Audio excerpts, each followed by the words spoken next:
On the outskirts of East New York, Brooklyn, lies an obscure area bounded by the intersection of Conduit Avenue and Linden Boulevard to the east and Drew Street to the west. The triangular area, referred to by some as the Hole because of its low elevation, is the boundary between Queens and Brooklyn, separating East New York from Howard Beach and Ozone Park in Queens. The separation is more than physical. A racial and economic divide exists between the two areas as well. The Hole has been neglected for years by the city, with construction projects being started and then abandoned, leaving vacant lots and decrepit houses scattered throughout the area, with an enormous amount of debris overlooking them.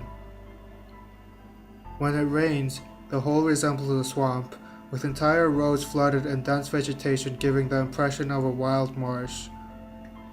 With no sidewalks, streetlights, or stoplights, the area looks unlike any other site in Brooklyn, or even New York City, and the problems and neglect become even more apparent when contrasted with the suburban Howard Beach neighborhood lying just a few blocks away.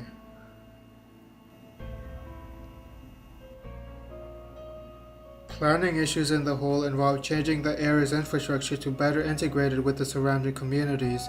Planning needs to take East New York into consideration and determine how to make the Hole an integral part of the neighborhood rather than cutting it off.